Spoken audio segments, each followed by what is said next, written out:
Something was wrong in Zalanga. The wind carried whispers that did not belong to it, the night stretched too long, and behind the palace walls, a secret stirred, one that had the power to change everything. They thought they had buried her, silenced her beneath years of servitude and stolen dreams. They had laughed, locked the doors of opportunity, and told themselves she would never rise. But fate was listening. Somewhere beyond the reach of their schemes, a decree had been made, a choice that would force the kingdom to open its eyes. And as the drums of destiny began to beat, one question lingered in the air like the final note of an unfinished song. Will she break beneath the weight of injustice, or will she rise, so high that even the stars would bow? The answer is a story the world will never forget. In the vast kingdom of Zalanga, where golden savannas met dense forests and the rhythm of the talking drums dictated the heartbeat of the people, a young girl named Adia was born under tragic circumstances. Her mother, a woman of unmatched grace and wisdom, had died during childbirth, leaving Adia's father, Chief Boko, devastated and heartbroken. Overwhelmed with grief yet determined to give his daughter the love she deserved, Chief Boko vowed never to remarry. He dedicated himself entirely to raising Adia with the help of his elderly mother, Mama Ayadil, who became Adia's guiding light and protector. Theirs was a small but loving family, and though the weight of loss was heavy, the warmth of their love carried them through the hardships of life in the bustling village of Ibanza. The people of Ibanza respected Chief Boko, not only for his wealth but for his unwavering commitment to justice and fairness, and they admired Adia for her kind heart and resilience. However, fate had other plans. When Adia was just 4 years old, a devastating sickness struck Mama Ayadil, and despite every effort to save her, she passed away in her sleep. Her death shattered Adia's world, leaving her with only her father, whose grief deepened with every passing day. Seeing her father in pain, Adia did her best to be strong, clinging to the hope that they could rebuild their happiness together. But the villagers, ever persistent in their ways, pressured Chief Boko to remarry, insisting that Adia needed a mother's care. Eventually, after years of solitude, Chief Boko gave in and took a new wife, a woman named Hadiza, whose beauty was matched only by the cunning that lay beneath her charming exterior. At first, Hadiza appeared to be the perfect wife and mother. She showered Adia with affection, making the little girl believe that she had finally found a maternal figure to love her. But everything changed when Hadiza gave birth to her own daughter, Sefiu. With the birth of her biological child, Hadiza's kindness toward Adia vanished like mist before the morning sun. Where once there had been warm embraces, there were now cold stares. Where once there had been kind words, there were now cruel commands. Adia became a shadow in her own home, forced to serve her stepmother and half-sister as if she were nothing more than a lowly maid.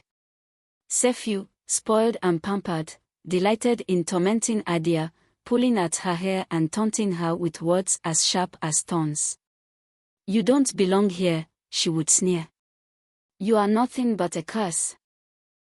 Chief Boko, though aware of the growing mistreatment, found himself powerless against Hadiza's manipulation. She would shower him with sweet words and force tears, convincing him that Adia was simply a troublesome child who needed discipline.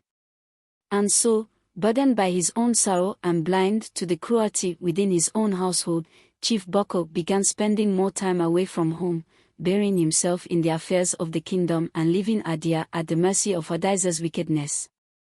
The house, once a haven of love, became a prison where Adia was forced to cook, clean, and obey every whim of her stepmother and half-sister.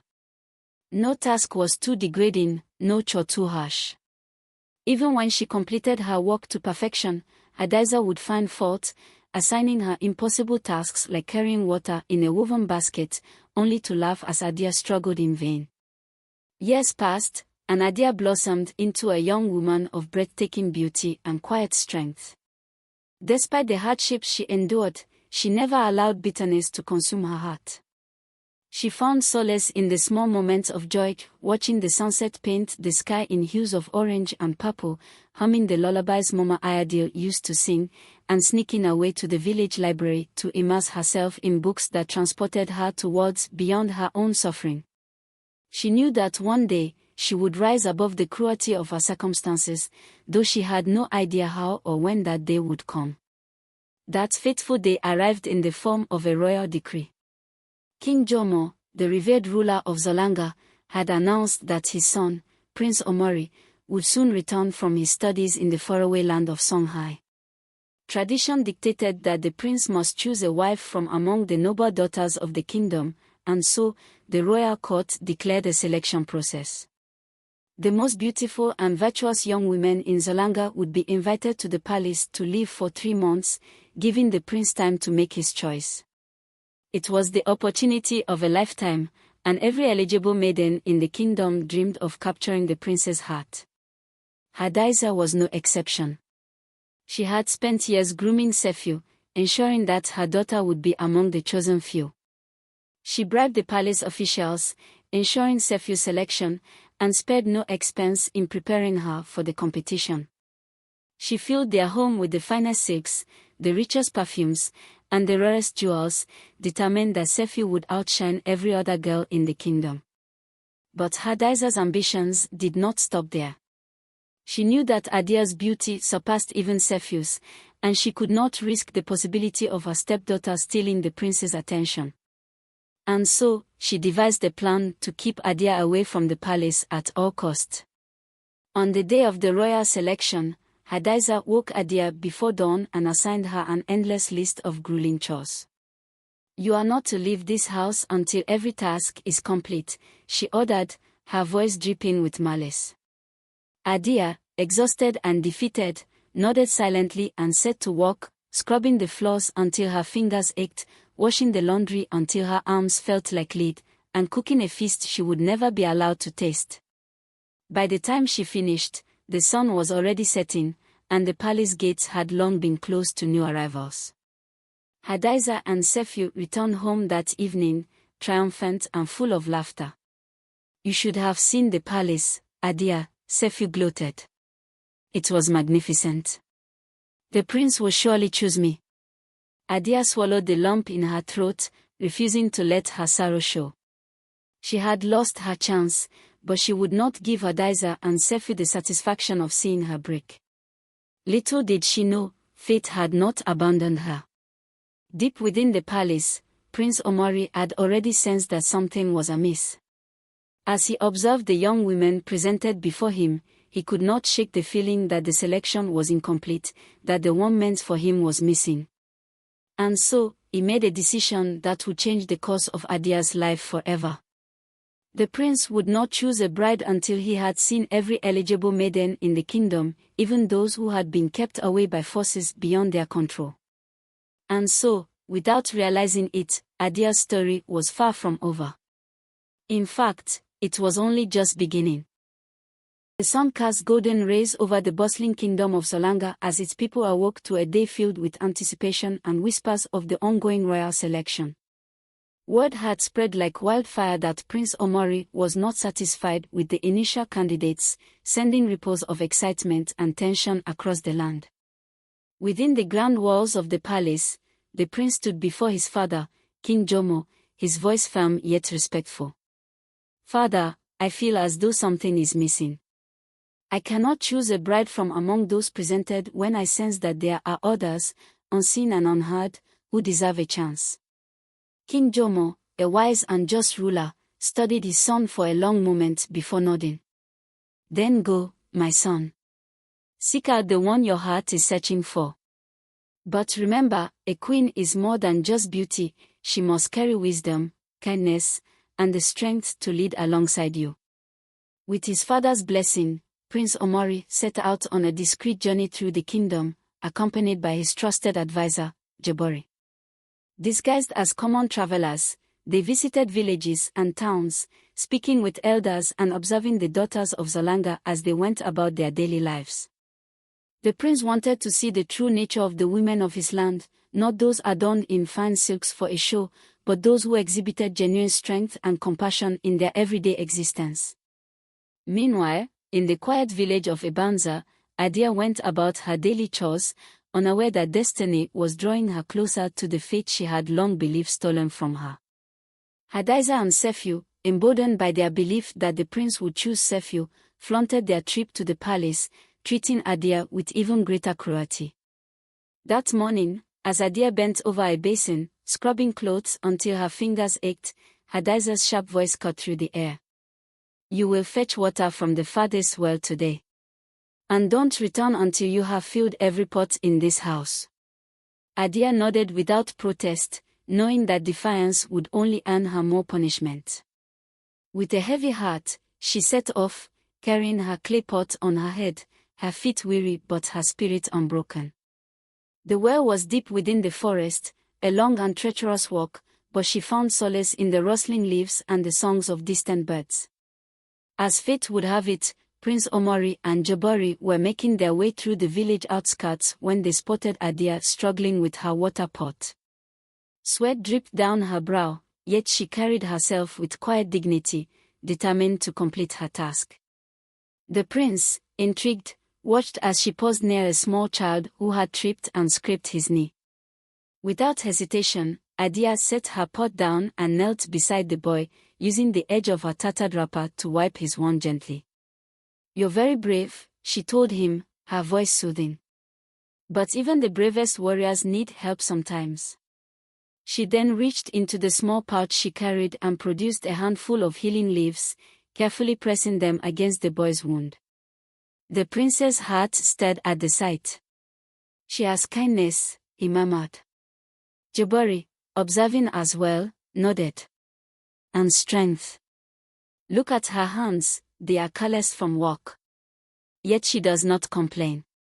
Determined to learn more, the prince and his advisor approached under the guise of travelers seeking water. Adia, wary but polite, offered them a drink from her pot. "You are kind," Omari said, watching her carefully. "Do you live in this village?"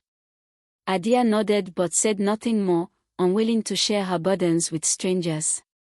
The prince noticed the sadness in her eyes, the quiet weight she carried. "We have heard that the royal selection is underway," Jabari said casually. "Will you not go to the palace?" Adia stiffened, shaking her head. "I was not chosen," she replied simply. "Then perhaps the palace chose wrong," Omari remarked, his eyes never leaving her face.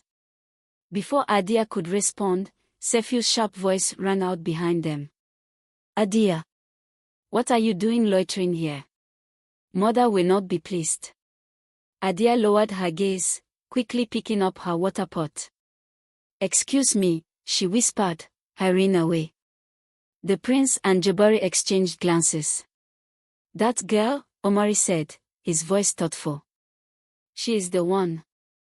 Back at the palace, Sefiu was reveling in the luxuries afforded to the chosen maidens, oblivious to the fact that her own actions had just sealed her fate. That evening, the prince made his decision known. "The selection is not complete," he announced before the court. "I have found one who was unjustly kept from participating. I will summon her to the palace at once." Hadiza and Sefiu, upon hearing the news, were filled with dread. The next morning, royal guards arrived at their home, bearing an official decree. "By order of Prince Omari, Adia is to be brought to the palace immediately," the guard declared. Hadiza's face twisted with fury, but she could not defy the prince's command. With a triumphant smile, Adia stepped forward, knowing that her fate was finally her own to claim. As the grand gate of the royal palace of Zolanga loomed before her, Adia's heart pounded in her chest like a sacred drum at the peak of a festival. The carriage that had transported her from the village rolled to a halt, and the guard stepped forward, their adorned armor gleaming under the midday sun. Adia, dressed in a simple blue wrapper and worn-out sandals, stood out like a lone acacia tree in an open savanna. As she stepped onto the pristine white stone steps leading into the palace, she could feel the weight of judgmental gazes upon her. The other maidens, dressed in the finest silks, their hair braided with golden beads, watched her with sneering expressions, their whispers carried by the wind. Who is she? A commoner. How did she get summoned here? The leader of the palace attendants, an elderly woman named Mama Esh, approached her with a scrutinizing gaze. You are Adia, she asked, her voice stern but not unkind. Adia swallowed her nervousness and nodded. Yes, Mama. Mama Esh sighed. You have arrived late, and with no proper preparation, but if the prince has summoned you, then you must stay. Follow me. Without another word, Adia trailed behind her as they passed through the corridors of the palace, its towering walls adorned with murals depicting the history of Solanga. The floors were so polished that they reflected the chandeliers hanging from the ceiling. Never in her life had she imagined such a place could exist. As they entered a large chamber filled with the selected maidens, all eyes turned toward Adia, and laughter erupted from the far end of the room. It was Sefiu, reclining on a cushioned seat, a goblet of spice palm wine in her hand. Oh, this must be a mistake. The palace must have run out of servants and accidentally invited one to join the competition, she said, her voice dripping with mockery. The other girls joined in her laughter. Adia clenched her fist but held her head high. She had endured years of humiliation from Sefiu and her mother, she would not break now. Before she could respond, Mama Esh clapped her hands for silence. Enough. If the prince has chosen to summon her, then she is as much a candidate as any of you. Now, let us proceed. Despite her words, it was clear that Mama Esh, too, had doubts about Adia's place in the selection, but she did not press further. She led Adia to her sleeping quarters, which, though smaller than the others, was still more luxurious than anything Adia had ever known. You will bathe and change into proper attire before presenting yourself to the royal court this evening, Mama Esh instructed before leaving. Adia exhaled deeply. She had come this far, she would not falter now. As dusk approached, the palace buzzed with anticipation. The selection process would officially begin that evening, where the prince would observe the maidens and interact with them for the first time. Adia, now dressed in a modest but elegant gown provided by the palace, stepped into the grand hall. The chandeliers glowed like captured stars, and the scent of jasmine and burning incense filled the air. Prince Omari sat at the head of the long table, his gaze calm yet calculating as he observed the woman before him. As Adia entered, his eyes lingered on her longer than the others, something that did not go unnoticed by Sefiu. With a determined smirk, Sefiu sauntered over to the prince's side and gracefully lowered herself into a deep bow. Your Highness, she said sweetly, I trust you will find no better companion than one who has been raised in noble courts and understands the ways of royalty. Prince Omari, unfazed, simply nodded and gestured for her to rise.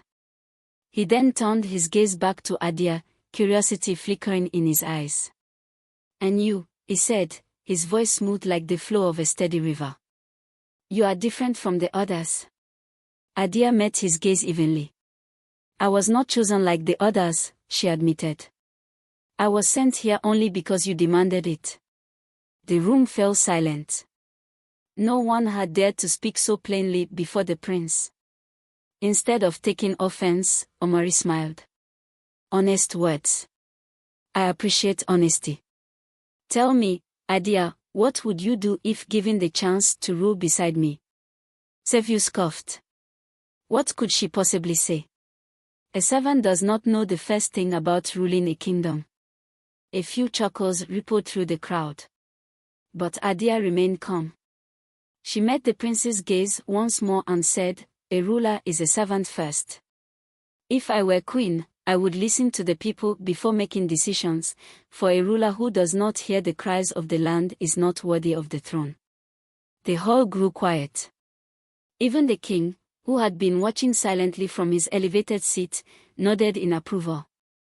Prince Omari leaned forward, intrigued. You have wisdom beyond your years, he said. And a heart that speaks not for yourself but for the people. Sefiu's face twisted with irritation, but she quickly masked it with a smile. Of course, Your Highness, we all serve the people in our own ways.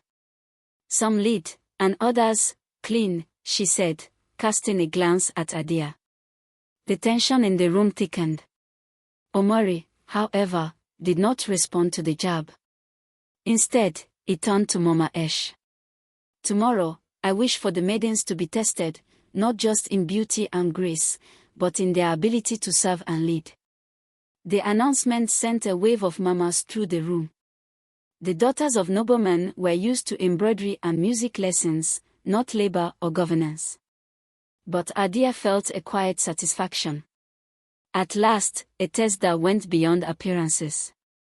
That night, as she lay in her chambers, she whispered to herself, I may have entered this palace as a servant, but I will not leave as one. The competition had only just begun, and Adia was ready to prove her worth, not just to the prince, but to herself. The golden sun rose over the kingdom of Zolanga, its warm rays casting long shadows across the grand palace as the maidens prepared for the test that would determine their worthiness as future queens. The announcement from the previous night had left the candidates restless, especially those who had expected nothing more than a contest of beauty and charm. Today, they would be tested not by their ability to dance or recite poetry, but by their capacity to lead, to serve, and to endure the very responsibilities that came with being queen. The halls of the palace buzzed with anxious whispers as the young women speculated about what the test would entail. Sefiu, ever confident in her mother's teachings and the years she had spent cultivating a noblewoman's image, scoffed at the idea that any challenge could be difficult for her. She was, after all, destined to be queen. Adia, on the other hand, sat quietly in the corner of the chamber she shared with 3 other girls, her fingers idly tracing patterns in the silk sheets. Unlike the others, she had spent years enduring hardship, years of waking before the sun, fetching water, cooking, cleaning, and caring for others. If the test was meant to reveal a woman's strength, then perhaps, for the first time, she had an advantage. The palace steward, a stern-faced man named Bwana, entered the chamber and clapped his hands for silence. The test will take place in 3 stages, he announced. Each of you will be observed in how you handle responsibility, wisdom, and compassion. At the end of the day, the prince and his advisors will deliberate on who among you possesses the true qualities of a queen. The women were then escorted to the palace courtyard, where a large crowd had gathered. The people of Zolanga had come to witness the trial, eager to see who among the maidens would prove herself worthy of the prince's hand. At the center of the courtyard stood Prince Omori, flanked by his father, King Jomo, and a panel of advisors. The first test was announced. The candidates would be sent into the village to oversee trade and settle disputes among merchants. They would each be assigned a portion of the marketplace, where they would have to mediate conflicts, regulate trade, and ensure fairness among the people. Sefiu's eyes gleamed. How difficult could that be, she murmured to the girls beside her. I've seen my mother negotiate trade deals for years. But when the test began, it became clear that nobility did not always equate to leadership. As the candidates were sent into the bustling market, chaos soon ensued. Merchants bickered over stolen goods, farmers argued over land boundaries, and buyers quarreled over unfair prices. Some of the noble girls, unused to such disorder, panicked or faltered under the pressure. Sefiu, determined to maintain her superiority, attempted to resolve disputes by simply taking the side of the wealthiest merchant, assuming that power meant siding with those of status. It did not take long for the villagers to grow frustrated with her. She does not care for the poor, one woman shouted. She only listens to those who bring gold. On the other hand, Adia, though unfamiliar with official trade regulations, relied on the principles she had learned from a lifetime of struggle. She listened before she spoke, assessed each situation with patience, and found solutions that benefited all parties involved. When 2 farmers quarreled over the boundaries of their land, she suggested that they split the disputed area and share the harvest. When a merchant accused a young boy of stealing fruit, she knelt beside him and asked why he had taken it. Upon learning that his family had not eaten in 2 days, she paid for the fruit herself and arranged for the boy's mother to work at a nearby store so that they would not go hungry again. The people took notice. Whispers began spreading through the market. "That one," they murmured. "She understands the struggles of the people." When the candidates returned to the palace, the advisors took note of each woman's performance. The second test was then announced, a trial of endurance. The women were taken to the palace gardens, where a series of tasks awaited them, carrying heavy baskets of grain from one end to another, grinding millet into flour, and weaving cloth by hand. The challenge was meant to test not only physical strength but also patience and perseverance. Many of the noble girls struggled, their hands unused to the work. Sephew, who had never lifted anything heavier than a goblet of wine, quickly grew frustrated. "This is absurd," she complained. "A queen does not toil like a commoner." But Adia, who had spent her entire life doing such labor, moved through the tasks with ease. She carried the heavy baskets without faltering, ground the millet with practiced precision, and wove cloth with the same skill that she had once used to mend her own tattered dresses. Even the palace servants, who had watched countless noble women struggle in these trials before, whispered among themselves. "She does not just endure the work," one said. "She respects it." By the time the final test was announced, the sun was beginning to set. The last trial was the most crucial of all, a test of compassion. The candidates were taken to the royal infirmary, where the sick and injured were cared for. They were told that a queen must not only rule with wisdom but must also have the heart to care for her people. Each maiden was given a patient to tend to. Some hesitated, unsure of how to proceed. Others, like Sephew, wrinkled their noses in distaste. "Surely this is the work of healers, not future queens," she muttered. But Adia, without hesitation, knelt beside an elderly woman who winced in pain from a swollen ankle. She helped the woman drink water, gently massaged her leg, and reassured her in soft tones. She moved from one patient to another, offering comfort and assistance wherever needed. The head healer, watching from a distance, turned to the prince and whispered, "That one has the heart of a true ruler." As night fell and the trials came to an end, the candidates were gathered once more in the great hall. The people of Zalanga, who had witnessed the day's events, waited eagerly for the prince's decision. King Jomo rose to his feet. "Today, we have seen the true measure of those who seek to rule," he said. "We have seen wisdom, strength, and compassion. The choice now rests with my son." Prince Omari stood, his gaze sweeping over the candidates. When his eyes met Adia's, a knowing smile touched his lips. "There is one among you," he began, "who has shown not only beauty and grace, but also wisdom beyond her years. One who understands that to lead is to serve." He paused, letting the tension build. Then, his voice rang clear through the hall. "Adia, step forward." Gasps echoed through the chamber. Sephew's face twisted in shock, her hands balling into fists. Adia, stunned, hesitated before stepping forward, her heart pounding in disbelief. "You have proven yourself in ways that cannot be ignored," Omari continued. "And for that you shall remain here as the final candidate in my selection." The room erupted into whispers. Some of the noble families were outraged, while others nodded in approval. Sephew, seething with rage, forced a tight smile. "A test is not a true measure of nobility, Your Highness," she said sweetly. "Surely, a girl of such low birth cannot understand the complexities of ruling." Prince Omari's gaze darkened.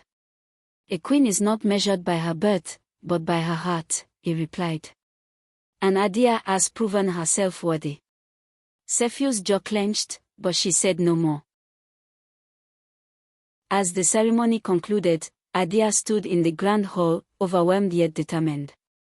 She had not expected to come this far, but she knew one thing for certain: she would not let this opportunity slip through her fingers. The final stage of the competition lay ahead, and she would face it with all the strength she had. For the first time in her life, she believed in the possibility of something greater. She had fought her way into the palace, but now, she would fight for her place as queen. The great hall of Zolanga's palace was bathed in the glow of golden lanterns, the air thick with the scent of incense and the murmurs of nobles eager for the final decision. Outside, the people of the kingdom gathered in droves, eager to witness the conclusion of the selection, for it had become more than a mere contest. It was now a story of justice, of an orphan girl who had risen against all odds. Adia stood at the center of it all, her heart a steady drumbeat in her chest as she prepared to face what lay ahead. Across the room, Sefiu stood rigid beside her mother, Hadassah, their expressions masks of restrained fury. The moments they had schemed and manipulated for was slipping through their fingers, and they knew it. Hadassah's whisper was sharp in her daughter's ear. "You cannot let her win." Sefiu's lips curled into a tight smile. "She won't." But Adia was not afraid. She had endured years of cruelty, years of toil and heartache, and if this was the moment she had been fighting for, she would face it with every ounce of strength within her. Prince Omari entered the hall, his presence commanding silence. The air felt charged, as if the very walls of the palace held their breath. He took his place before his father, King Jomo, and the gathered council of elders, then turned his gaze to the woman before him. "The time has come to make my choice," he announced, his voice carrying across the chamber. "But before I do, I must address an injustice." A murmur rippled through the crowd. Sefiu's brows furrowed in confusion, and Hadassah's fingers tightened around her shawl. Omari's eyes settled on Adia. "You were denied the opportunity to enter this competition fairly," he said. "And yet, despite that, you have proven your worth beyond question. You have shown wisdom, strength, and compassion not only to the nobility but to the people of Zolanga." He then turned to Sefiu, his gaze hardening. "Others have sought to rise through deception and cruelty, believing their lineage alone grants them power. But a true queen does not need a crown to rule, she is already a leader in her heart." The weight of his words settled over the crowd like a rolling storm. Sefiu's face darkened. "Are you saying," she began, but Omari silenced her with a single glance. "I am saying that Adia is the one I have chosen to stand beside me as queen." Gasps erupted throughout the chamber. Sefiu stumbled back, her hands trembling. Hadassah's face contorted in disbelief. "No," she hissed, shaking her head. "No, this cannot be." But it was. The council of elders nodded in approval, and King Jomo smiled, pleased with his son's wisdom. The decision was final. Omari stepped forward and took Adia's hand. "Will you accept this honor?" he asked softly. Adia looked up at him, her eyes shining not with the shock of an impossible dream, but with the quiet strength of a woman who had always known she was meant for more. "Yes," she said, her voice firm. "I will." Hadassah could not contain her rage any longer. "This is an outrage," she cried. "She is a servant. A girl of no birthright. You disgraced the throne by choosing her." Omari's gaze darkened.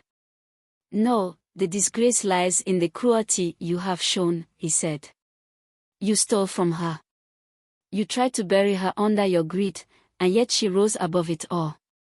If anyone here is unworthy, it is you." The king turned to his guards. "Hadassah and Sefiu have abused their position and disgraced this selection. They shall no longer hold a place in this court." Gasps filled the room once more, but this time they were of approval. The people of Zolanga had seen Hadassah's cruelty firsthand, and they did not mourn her downfall. The guard stepped forward, and Hadassah, realizing she had lost, clutched her daughter's arm. "Do something," she urged. But Sefiu, for all her arrogance, had nothing left to say. she had lost. As the guards led them away, the people cheered, not just for their removal but for what their departure symbolized, justice. That night, the celebrations filled the palace and spilled into the streets of Zalanga. Drums thundered, dancers moved like flowing rivers, and lanterns illuminated the night sky in 1,000 flickering lights. Adia stood beside Omori, no longer an orphan girl forced to serve but a woman stepping into her rightful place. "You have always been a queen," Omori whispered to her as they watched the revelry. The world simply needed to see it. And so, beneath the endless stars, in the kingdom where she had once been nothing more than a shadow, Adia was crowned, not just as a queen, but as a symbol of hope for all those who had ever been told they were unworthy of greatness. Thank you for watching. Did the story remind you of anyone? Please hit the subscribe button, share this story with someone, like the video and tell me about your thoughts in the comment section.